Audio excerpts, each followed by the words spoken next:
Hasil tes urin Yana Ramadhani dan Ardi Bakri positif mengandung narkoba jenis sabu. Penetapan tersangka Nia Ramadhani dan Ardi Bakri berdasarkan hasil pemeriksaan urin, darah, dan rambut yang semua hasilnya positif mengandung zat amfetamin. Selain Nia Ramadhani dan suaminya, polisi juga menetapkan sopir pribadi mereka, pria berinisial ZN, sebagai tersangka.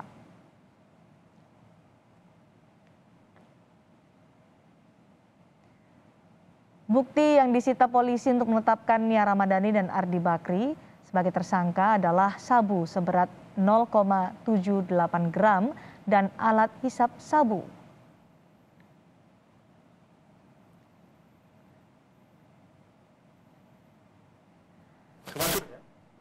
Kapolres Metro Jakarta Pusat, Komisaris Besar Hengki Haryadi menyebut langkah yang dilakukan setelah Nia Ramadhani dan suaminya Ardi Bakri ditetapkan sebagai tersangka kasus narkoba, polisi akan menelusuri identitas pengedar sabu yang terlibat.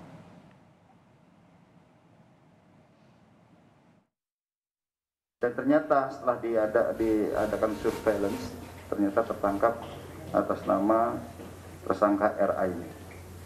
Jadi sekali lagi kami tekankan, ini penyelidikan belum selesai sampai di sini.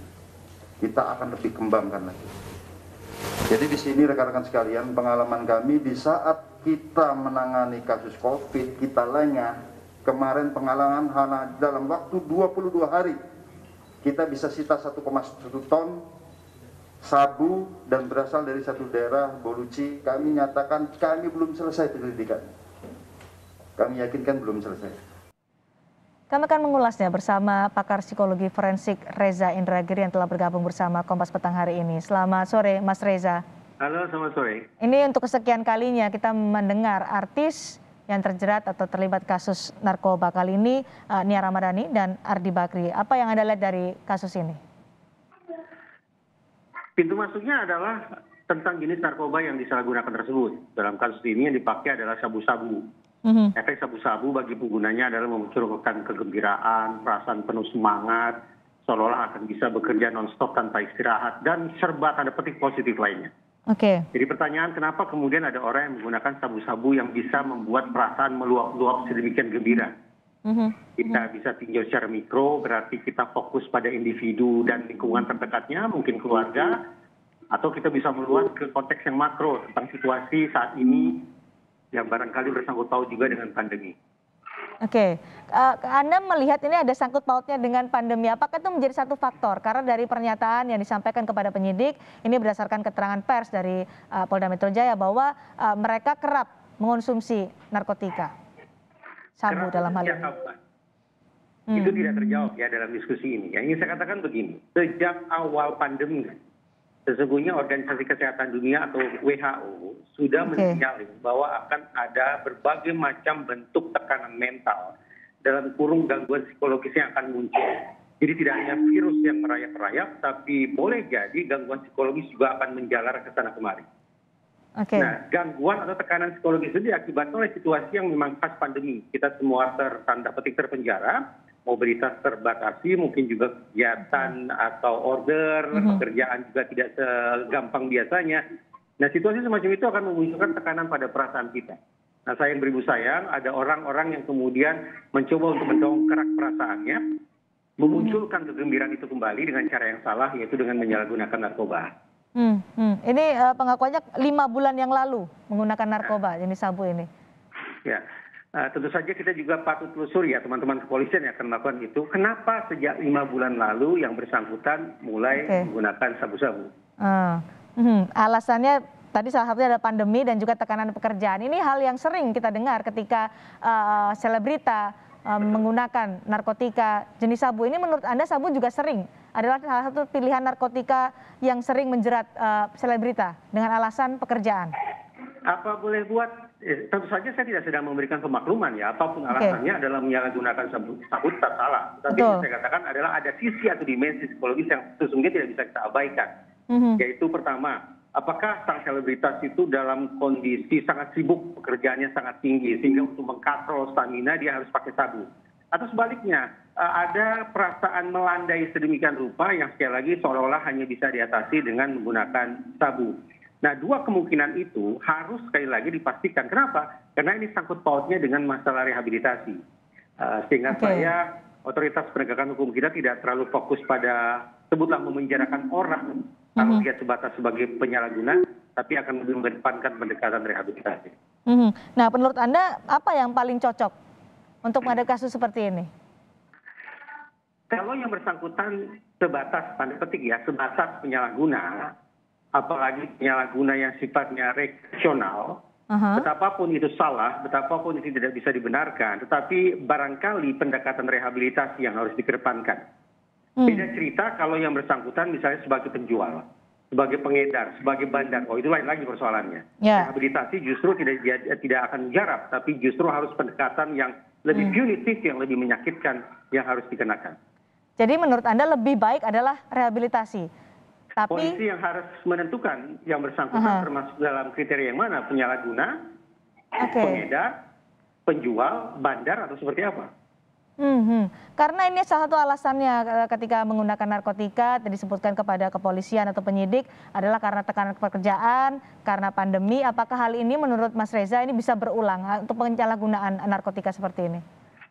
Suka tidak suka, selama situasinya masih seperti ini, kita akan berhadapan dengan resiko bahwa para penyalahguna narkoba akan rentan untuk menggunakan kembali narkoba itu. Tambahan lagi, kalau program rehabilitasi yang diperuntukkan bagi mereka itu tidak berjalan secara optimal, maka sebutlah kegagalan program rehabilitasi juga akan meningkatkan peluang bagi yang bersangkutan untuk kembali menyalahgunakan narkoba. Akan ada sangat besar kemungkinan untuk penyalahgunaan narkoba di kondisi seperti ini. Apa yang kemudian harus bisa diantisipasi paling tidak, Mas Reza? Dari pihak Polres Jakarta Pusat tadi sudah eksplisit mengatakan bahwa operasi atau pengungkapan kasus ini tidak berhenti sampai di sini.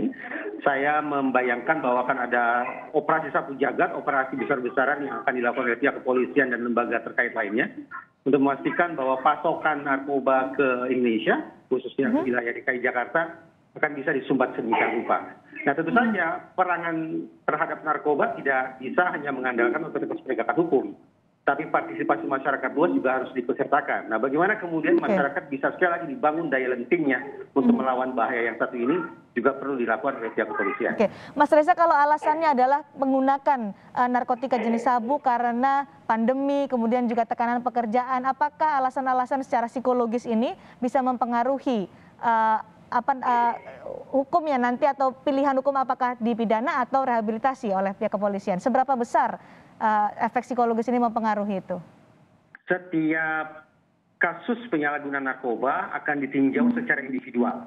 Tidak bisa dipukul rata. Sekali lagi, pendekatan secara individual ditujukan untuk memastikan sesungguhnya apa gerangan yang menjadi sebab-sebab yang bersangkutan menyalahgunakan narkoba. Dari situlah baru kemudian keluar pertimbangan. Apakah kondisi yang diklaim oleh yang bersangkutan itu sungguh nyata adanya, ataukah lebih pada alasan yang mengada-ngada? Kalau otoritas hukum teryakinkan bahwa ini adalah kondisi atau sebab-sebab yang nyata, maka sekali lagi masuk akal kemudian rehabilitasi dikedepankan. Tapi kalau alasan yang mengada-ngada, maka tidak tertutup kemungkinan otoritas penegakan hukum akan mengambil langkah yang lebih tegas daripada itu. Bagaimana bisa menentukan ini mengada-ada atau sesuai dengan tadi disebutkan oleh pembuktiannya nanti, proses pembuktian dalam proses hukum yang akan bisa mengerucut pada sebuah simpulan. Apakah alasan yang dikemukakan oleh yang bersangkutan itu merupakan unsur yang meringankan atau justru unsur yang memberatkan? Apa yang bisa dikatakan ini meringankan, ini memberatkan ketika itu beralasan pada psikologi? Sekali lagi kembali ke kasus per kasus, individu per individu. Kalau orang atau penyalahguna narkoba yang relatif tidak memiliki dukungan sosial atau sosial supportnya lemah, maka pada aspek itu yang harus diintervensi. Nah, intervensi untuk memperkuat dukungan sosial tentu saja tidak dilakukan dengan cara memenjarakan yang bersangkutan. Tapi justru bagaimana bisa memobilisasi lingkungan atau orang-orang di lingkungan terdekat si penyalahguna agar kemudian bisa ikut memunculkan daya lenting atau resiliensi itu bagi yang bersangkutan. Kadang kan kalau orang awam seperti saya berpikir ketika diberikan hukuman pidana ada efek jera. kembali terulang, tidak lagi ada dalam lingkaran setan seperti itu. Apakah dengan rehabilitasi ini bisa memutus tidak akan kambuhan lah dalam bahasa awamnya, Mas Reza? Hitung-hitungan di atas kertas, memang secara keilmuan rehabilitasi pantas dikedepankan. Kenapa? Karena berdasarkan sekian banyak studi, rehabilitasilah yang bisa mengubah tabiat dan kelakuan orang-orang semacam ini.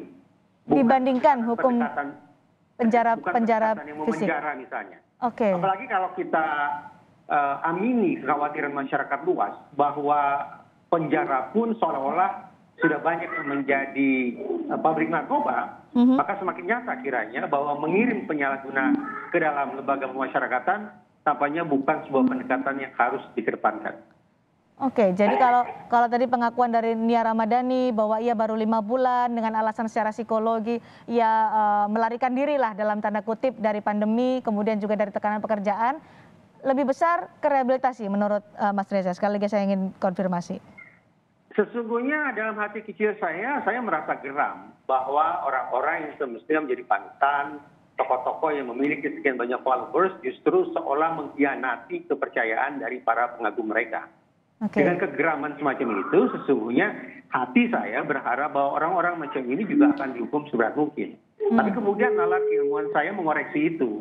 Kalau kita ingin bahwa orang ini suatu saat kembali ke masyarakat sebagai warga negara yang lebih bertanggung jawab, maka apa boleh buat? Pemenjaraan bukan solusi. Rehabilitasi yang harus dijadikan pilihan. Baik, itu menjadi keputusan pihak kepolisian. Kita akan tunggu bagaimana proses hukum ini akan berlanjut. Terima kasih Mas Reza Indragiri telah bergabung dan berbagi pandangan bersama kami di Kompas Petang.